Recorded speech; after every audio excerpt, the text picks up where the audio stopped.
writing successful work and having this beautiful outcome of, rags to riches and Hollywood fame and fortune. So the drama continues with Bloom Housing for me, where I should never have had to move to in the first place if everybody was honest, if people did things righteously. So there's mice in here. Well, at least this one mouse. I've already gotten rid of mice before, and they claim to have plugged the holes that they were coming through the old radiator. And I saw that the mouse is coming through the closed balcony doors because there's something wrong with the slide. So there's an opening for the tiny things to get in and out from there, even when the door is closed.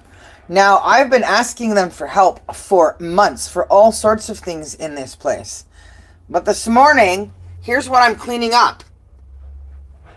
Right now, before I can cook and eat anything, it's everywhere. I don't even know how much more there would be in the apartment and how much moving stuff around I have to do in order to find it all, to stay on top of it. I don't know how to catch these things alive without harming them. And the little sticky things they use where they sort of just shit themselves to death is torture, because they can't get off them and they just sort of starve to death and die. So I don't really want to do it that way either. So I'm going to go back to cleaning this. I'm trying again to do with Bloom Housing.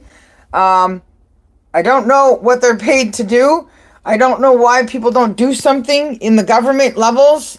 This is not a situation of nonprofit housing helping people. This is not helping people. So we're going to go over here. And likely there's more underneath my toaster oven. It's probably going all the way over and then to the counter. So I'm just going to keep packing stuff. Clearly I have to go somewhere, but I don't know where. And I guess I just have to pursue getting rent back. But like everything from needing indoor parking for the car, the smashed windshield, and the money back from them for that because of not letting me have the indoor parking. And now that I asked them to help me change the toilet seat and to help me with the mouse problem and the sliding door on the balcony problem, like I'm just done. Something has to give. Something has to happen. The balcony door sliding problem's been there since I moved in here 3 years ago. And the management I was dealing with claimed to have said, oh, I'm moving on with life. Well, now rumor has it that he was fired, which is like long overdue, clearly. So I've cleaned that mouse stuff up. And I've just got a wrecking ball in here. I got boxes, suitcases, bags, more boxes.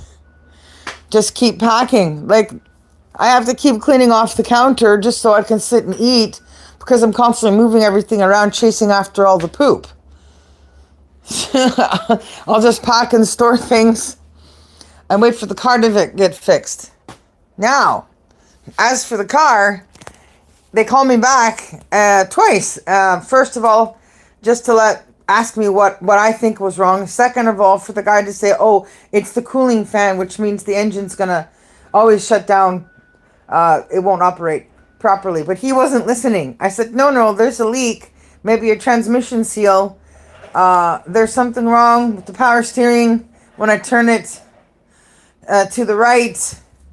And it's lugging in when it drives in automatic. So I said, find everything and fix it. And I said, after all that's done, you have to drive it around more than once to make sure everything is fixed. Because I said a car needs to be able to drive across the country for the winter time. I said, so the final thing that'll need to be done is winter tires. So the cooling fan that he's ordering, because it's a Volvo, is coming from California. So I have to wait. And I'm like, well, yeah, that's what I told the first guy to the second guy who called me back. That's the point of going slow. Take your time, find it and fix it. This is not to be a rush job because I can't have it drive off the lot and have any more problems. The thing with the find it and fix it thing is I have all the receipts of how much money is being spent on fixing the car. I think this is the other one, the other bill. I have a bill on the fridge. So that if I do sell it again, it'll have even more value because I paid to fix all that stuff. But the whole point of fixing the car was simply to give my teenage daughter, coming up for her driving years, her first car, and have the car be good enough to get her through the rest of high school, first jobs, and college or music school after high school. And this is that car if they get everything right. So it's things are moving forward. I will just return to work and focus on the Smallville movie book 1. You've Got Mail 2, and the 3 books of poetry revisions, and then the 8 Mile 2 book coming through. So I can get at least sales going on Amazon. And send out printed copies or go in person to certain places where I can have some philanthropy backup, as it were, and get things to a high enough platform where the books can finally hit the charts and make it to the New York best time sellers list.